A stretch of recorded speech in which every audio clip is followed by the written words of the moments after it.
So நம்ம வானம் வசப்படும்னு. ஏன்னா இளைஞர்களுக்கு இன்றைக்கி கொடுக்க வேண்டிய ஒரே தாரக மந்திரம் அதுதான். இன்றைக்கி இருக்கிற இளைஞர்கள் உலகம் எப்படி போகுதுன்னு எல்லாருமே பயந்துன்னு இருக்கோம். பயப்படாதீங்க.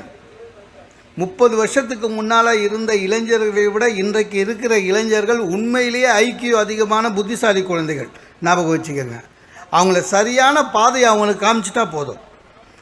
அவங்களுக்கு என்ன வேணுமோ அதை அவங்களே பெற்றுப்பாங்க. என்ன ரொம்ப புத்திசாலிங்க. நம்ம படித்த காலம் மாதிரிலாம் இல்லை சார். நல்லா ஸ்கூலில் படிக்கும்போது வெறும் மனப்பாடம் தான். இந்த காலத்து குழந்தைங்களாம் ரொம்ப புத்திசாலி. என் ஃப்ரெண்ட்ஸ் எல்லாம் காலேஜில் ப்ரொஃபஸராக இருக்காங்க, ஸ்கூலில் ஹெட்மாஸ்டராக இருக்காங்க, எல்லாம் பயப்படுறான். ஏன்னா நம்ம படிக்கும் போதுங்க பதில் தெரியல, ஒரு கேள்விக்கு பதில் தெரியலன்னா நம்ம என்ன பண்ணுவோம், சாய்ஸாக இருந்தால் விட்டுருவோம், சாய்ஸாக இல்லைனாலும் விட்டுருவோம், ஏன்னா பதில் தெரியாது. ஆனால் இன்றைக்கி இருக்கிற என் ஃப்ரெண்டு சொல்கிறான், தெரியலன்னா ஒத்துக்க மாட்டானுங்கடா, அதுக்கும் பதில் எழுதுறானுங்க. பதிலே தெரிலனாலும் பதில் எழுதுறானுங்க, ஆனால் அதை தப்புன்னு சொல்ல முடியலன்றான். நான் சொன்னேன், என்னடா முட்டாளாட்டம் பேசுகிற, தப்பு பதில் எழுதுனாக்கா தப்பு தானே. ஒரு உதாரணம் சொல்கிறேன். தமிழ் லிட்ரேச்சரில் ஒரு கேள்வி கேட்டிருக்கான், ஐம்பெரும் காப்பியம் சிறு குறிப்பு வரைகன்னு. நம்ம பையனுக்கு தெரியல. வளையாபதி, குண்டலகேசி, சிவக சிந்தாமணி தெரியல இவனுக்கு. ஆனால் 1 மார்க்கு கொஸ்டின் எதுக்கு விடுவான்னு எழுதுகிறான். என்னது? ஐம்பெரும் காப்பியங்கள் கொடுக்கிஷ்டான் 1, இது 5 காப்பியங்கள் 2, 5 பெரிய காப்பியங்கள் 3, 5 நல்ல காப்பியங்கள். முடிஞ்சு போச்சு சார். இதை நீங்கள் தப்புன்னு சொல்ல முடியுமா? அவனை கேட்குறான், நீ என்ன கேட்ட, சிறு குறிப்பு வரைகன்னு.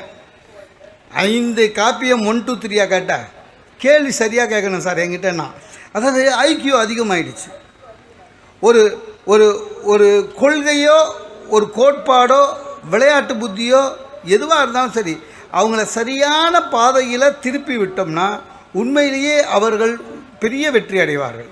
அந்த பாதையை திருப்பி விடுகிறது தான் இன்றைக்கி செக்ரட்டரி சொல்லிகிட்டு இருக்கார். அது எப்படி? ஆசிரியர்களாக இல்லை, 3வது ஆண்டு படிக்கிற மாணவர்கள் 1ஆம் ஆண்டு படிக்கின்ற மாணவர்களுக்கு வழிபோடுகிறார்கள் என்று சொன்னால் அது உண்மையிலேயே எனக்கு தெரிஞ்சு சிறந்த கல்லூரி. அவ்வளோதான். எந்த கல்லூரியிலையும் பார்த்ததில்லை சார். மாறிட்டு வருது உலகம். நம்ம நிறைய பேரண்ட்ஸ் பார்த்திங்கன்னா 20 வருஷம் முன்னால் 30 வருஷம் முன்னால் நம்ம பட்ட கஷ்டத்தையே பசங்கக்கிட்ட சொல்லிட்டு இருக்கக்கூடாது. நான்லாம் அந்த காலத்தில் செருப்பே இல்லை, என்ன இப்போது அதுக்காக நாங்களாம் அந்த காலத்தில் அரசாங்க பஸ்ஸில் போகணும், சரி என்னப்போ நான்லாம் அந்த காலத்தில் சாப்பாட்டு கஷ்டப்பட்டேன், அதனால் உன் பையனை மிச்சம் எடுக்கணுமா? இல்லைல்ல. இந்த பரிசையே விட்டுடணும் சார். பையங்க எங்கேயோ இருக்காங்க. சில பேரண்ட்ஸுடைய பெரிய ப்ராப்ளம் என்ன தெரியுமா, அவன் மட்டும் கஷ்டத்தையே நினச்சி பையனுக்கு அதை தான் சொல்லி நிற்பான். சார் பையன் போய் முடி வெட்டின்னு வரான் சார். அப்பா இப்படி பார்க்குறாரு, தலை ஃபுல்லாக முடியுது. இப்போ ஃபேஷன் அதுதான். என்னடா முடி அப்படியே இருக்குது, எவ்வளோ கொடுத்தேன்னாரு. அப்பாவுக்கு அதான் பிரச்சனை. 300 ரூபாண்ணா. 300 ரூபாவா? ஆமாங்க, இப்போ அதுக்கும் ஜிஎஸ்டிலாம் போட்டான். 300 ரூபா.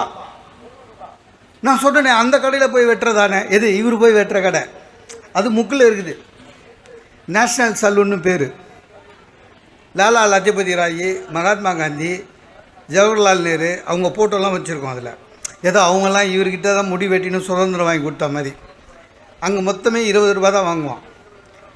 சுதந்திரத்துக்கு முன்னால் இருக்குது அந்த கடை. அங்கே போய் வெட்டுறதானே. மாறிட்டு வருதுங்க. நமக்கு என்னென்னா மொத்தத்திலேயே மகிழ்ச்சி இல்லாமல் சுற்றின்னு இருக்கும். உண்மையிலேயே அதுதான். யாராவது மகிழ்ச்சியாக இருக்கிறோமா? தெரியுதா மகிழ்ச்சியாக இருக்குது? தெரியல. இல்லை மகிழ்ச்சியாக இருக்கிறோன்னு ஒத்துக்கிறோமா? அதுவும் கிடையாது. நான் நிறைய பேரை பார்த்துருக்கேன், நீங்களும் பார்த்துருப்பீங்க. யாரையாவது பார்த்து எப்படி இருக்கீங்கன்னு கேட்டுருக்குங்களேன். நல்லா இருக்கேன்னு சிரிச்சா மாதிரி ஒருத்தனும் சொல்ல மாட்டான். ஒவ்வொருத்தரும் ஒவ்வொரு டைலாக் வச்சு சுற்றினுக்கிறான். எப்படி சார் இருக்கீங்க? ஏதோ இருக்கேன் சார் எழுமா போனால் போதுன்னு இருக்கான். சில பேர் பார்த்து இருக்கீங்களா, எப்படி சார் இருக்கீங்கன்னு, ஏதோ உங்கள் புண்ணியத்தில் ஓடுது சார்னுவான். அதை நம்ம பண்ண புண்ணியம் கம்மி, அதில் அவன் ஷேர் எடுப்பான். சில பேர் இருக்கான் சார் ஞானி லெவலு. எப்படி சார் இருக்கீங்க? நான் மேலே இருக்கவன் கூப்பிட்டா போயிடுவேன். அதாவது இவரே போக மாட்டார், மேலேருந்து கடவுளாக வந்து கை பிடிச்சி கூட்டிகிட்டு போகணும். நான் நினச்சேன், ஏன் இதெல்லாம் இப்படி பேசுகிறானுங்கன்னு. நம்ம ஊரில் மட்டும்தாங்க. வெளிநாட்டிலலாம் 2 பிச்சைக்காரன் பார்த்தா கூட மகிழ்ச்சியாக பேசுகிறான். எனக்கு இது ரொம்ப நாள் சந்தேகமாக இருந்தது. என்ன ஒருத்தன் கேட்டான், எப்படி சார் இருக்கீங்கன்னு. நல்லா இருக்கேன்னு. அவன் மூஞ்சி சின்னதாகிடுச்சுங்க. இவன் மட்டும் எப்படி நல்லா இருக்கான்? அவனால் அதை தாங்கவே முடியல. நல்லா இருக்கேன்னு அவன் உடனே சொல்கிறான், இன்னும் நல்லா இருந்து என்ன சார், இன்றைக்கி இருக்கிறவன் நாளைக்கு இல்லை. உங்கள் ஃப்ரெண்டு மயில்சாமி அப்படி தான் சிவராத்திரிக்கு போனார், போயிட்டாருன்றான். என்ன, என் பக்கத்து வீட்டுக்காரன் 1 மணி வரையும் பேசினான், போனான், சைலண்ட் அட்டாக், செத்து போயிட்டான் அப்படின்னா. நான் வந்து இல்லை, அவனை விடவே கூடாதுன்னு முடிவு பண்ணேன். நீ என்ன ஆனாலும் சரி விடுறதில்லை ஒன்று அப்படின்னு. எனக்கே ஏதாவது ஆச்சுனாலும் கவலை இல்லை sir, I am well settled. இப்போ 4-5 வீடு இருக்குது, வாடகை வருது, பேங்க்கில் பெரிய அமௌண்ட் வச்சுருக்கேன். இதெல்லாம் விட ரொம்ப பெரிய அமௌண்ட்டுக்கு எல்ஐசியில் இன்சூரன்ஸ் போட்டிருக்கேன் சார். மனசாட்சியே இல்லாமல் சொல்கிறான், எல்ஐசிலாம் முன்ன மாதிரி இல்லையா, பணம் வர்றதுக்குள்ளே நாமினி போயிடுவாங்களான்னு. அவன் என்னங்க பண்ணுவீங்க? மகிழ்ச்சி இல்லை.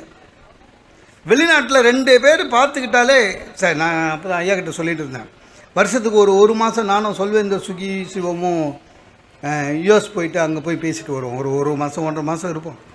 அங்கெல்லாம் நான் வெளிநாட்டில் தங்கும்போது தங்குற வீட்டிலேருந்து வெளியில் வந்தான்னா அமெரிக்கன் ஒருத்தன் போவான் சார், அவன் இருப்பான் 7 அடிக்கு, அவன் தோளுக்கு கீழே தான் நம்ம மொத்தமே. என்னை யாருன்னே தெரியாது, ஹாய் ஹவ் ஆர் யூன்னுவான், ஹாவ் ஏ குட் டேன்னுவான். நம்ம திருப்பி சொல்கிறோமா இல்லையான்னு கூட கவலை இல்லை. மனுஷனை பார்க்கும்போது விஷ் பண்ணணும், காலையில் ஒரு புன்முறுவல் பூக்கணும், ஒரு சிரிச்ச மூஞ்சாக இருக்கணும். அதுதான் நல்ல நாள், மனிதனுடைய தனிப்பட்ட தகுதி. அதுதான் ஒரு மனுஷனை இன்னொரு மனுஷன் பார்க்கும்போது சிரிக்கணும். நம்ம ஊரில் அந்த பழக்கமே கிடையாது. நான் கூட நினச்சேன் அங்கேயும் அப்படி தான்.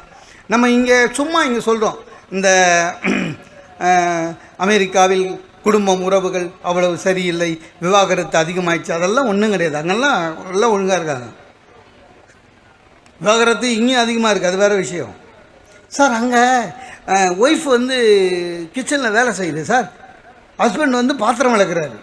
நான் பார்த்துருக்கேன். இந்த அமெரிக்கா போயிட்டு இங்கே வந்து பெருமையாக சொல்லுவானுங்களே, நான் அமெரிக்கா செட்டில் க்ரீன் கார்டு வாங்கிட்டேன், அமெரிக்கா சிட்டிசன்ஷிப் வாங்கிட்டேன், நம்மக்கிட்ட கதை அழைப்பானுங்கள்ல, எல்லாம் அங்கே பாத்திரம் தொலைக்கிறான். நான் பார்த்துருக்கேன். ஆனால் சிரிச்சா மாதிரியே தொலைக்கிறான். தொலைக்கினே கேட்குறான் ஒய்ஃபுக்கிட்ட, அம்மா டார்லிங் எனி அதர் வெசல், அது 2 குண்டா எடுத்து போடுது. ஓகே, அது உடனே thank you darling, I love you. Friends அதே மாதிரி ஆஃபீஸ் ரூமில் அந்த அம்மா வந்து அவனுக்கு ஹெல்ப் பண்ணுது, தேங்க்யூ டார்லிங்கிறான், ஐ லவ் யூன்றான். ஃப்ரெண்ட்ஸு சார், நல்ல பழக்கம் சார்.